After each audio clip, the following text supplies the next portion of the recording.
Hey, what's up guys? This is me लवचित Arora.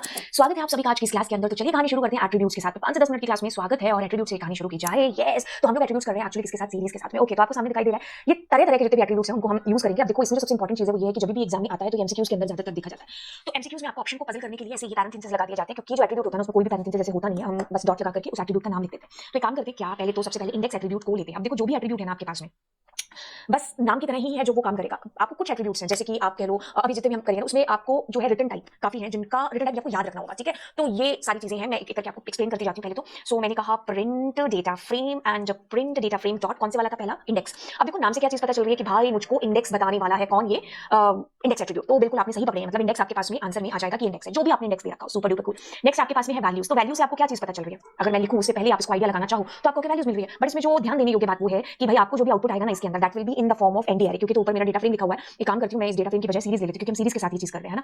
तो मैंने कहा पीडी डॉट सीरीज। अब देखो बहुत सारे एट्रीब्यूट्स आपके ऐसे हैं जो कि सीरीज के साथ भी काम आएंगे, जो कि आपको मतलब सेम है। जैसे अभी हमने इंडेक्स किया था, वैल्यूज कर रहे हैं, तो ये डेटा फ्रेम के साथ भी काम में जाएंगे। तो अभी देखो यहाँ 2 डायमेंशनल में मुझे आंसर आ रहा था बिकॉज ये सेम चीज हमने डेटा फ्रेम के साथ की थी। बट अगर मैं इसको सीरीज के साथ कर रही हूँ, कोई मतलब वो वाली चीज नहीं है कि कैसे आउटपुट आपका आएगा। एक सेकंड मुझे यहाँ एस लगाने तो आपका इसमें भी एरे में ही आंसर आएगा, लेकिन क्योंकि तो सीरीज इज 1 डायमेंशनल तो your answer will be in 1D array. तो गाइस लुक एट देयर, आपका answer is coming in array. ये कोई लिस्ट नहीं है, कॉमा होता तब ये लिस्ट होती है। अभी this is what this is an array.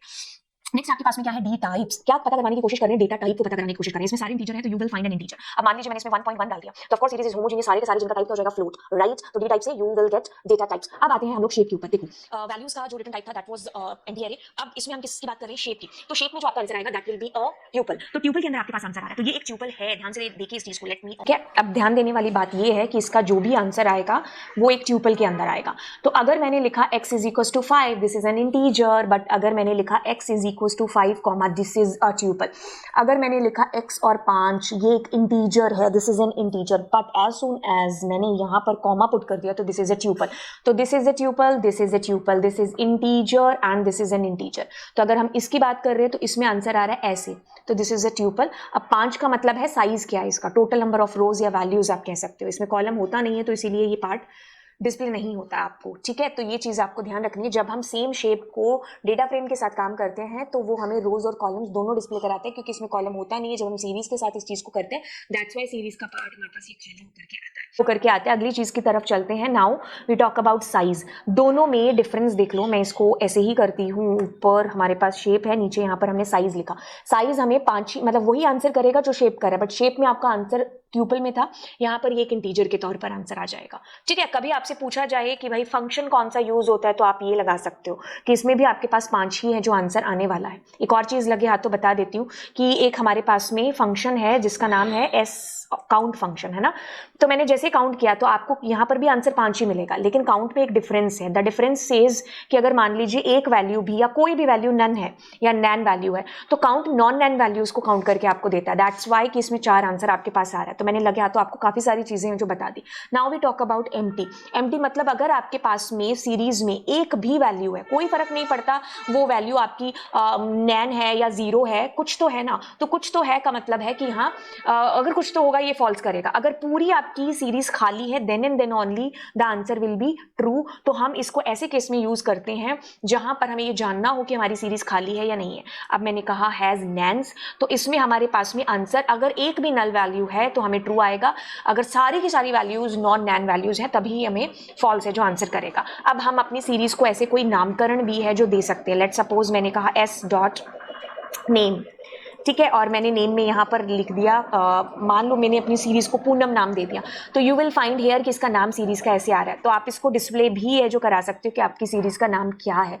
Name is an attribute. Okay, so next आपके पास में है एन बाइट्स। अब देखो एन बाइट्स, कितने बाइट्स? अब देखो हर एक क्या है, वो 8 बाइट है जो घेरा है। तो अब देखो इसमें टोटल नंबर ऑफ वैल्यूज कितनी है? 1 2 3 4 एंड 5। तो अब क्या होने वाला है? 5 कहाँ गया? 5 मल्टीप्लाई 8। तो आपको यहाँ पर इसलिए आंसर क्या आ रहा है? 40 आ रहा है। ठीक है, तो मतलब क्या है कि 8 बाइट मल्टीप्लाई दैट साइज। अगर मैं मान लीजिए एक और साइज इसमें दे दूं तो अभी ये कितना हो जाएगा? 6 हो जाएगा। 48 आपके पास में इस केस में आंसर है जो बेसिकली आएगा। तो आपको ये चीज याद रखनी है कि यहाँ पर साइज मल्टीप्लाई 8 है। तो ये सारे के सारे आपके पास जितने भी एट्रीब्यूट्स थे वो मैंने आपको बता दिए हैं। अब इनको एक बार थोड़ा सा वन शॉट में देख लेते हैं।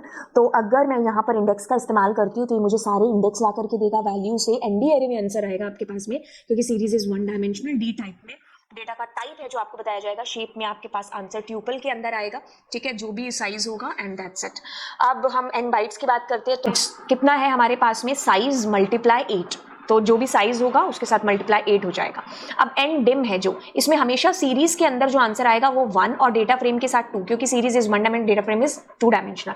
साइज हमेशा इंटीजर में आंसर करता है कि टोटल नंबर ऑफ वैल्यूज आपकी सीरीज के अंदर कितनी है। आइटम साइज ये हमेशा आपको 8 आंसर करेगा। इसको हम कुछ ऐसे यूज करते हैं, सुमिता अरोड़ा वगैरह में देखोगे तो ये वैल्यूज नहीं दे रखा, क्योंकि तब तक ये ऐसे काम करता था। अभी न्यू वर्जन के साथ में आपकी series dot values and dot item size कितना 8 बाइट है, तो 8 आपके पास आंसर आएगा। हैज नन आपको अगर एक भी वैल्यू नल है, नैन है आपके डेटा फ्रेम में, तो आपको ट्रू करेगा, अदरवाइज फॉल्स। एम्प्टी का यूज करते हैं कि क्या आपकी सीरीज पूरे तरीके से खाली है, तभी ये ट्रू करेगा, नहीं तो फॉल्स। तो this is all about it. अगली क्लास में हम लोग अगली चीजों की तरफ है जो बात करने वाले। आई होप आपको मैंने फटाफट में सीरीज हैं जो अच्छे से समझा दी है। तो चलिए फिर मिलते हैं आपको नेक्स्ट क्लास में। Bye bye all, and don't forget to subscribe the channel. दोस्तों के साथ शेयर भी है जो करना है।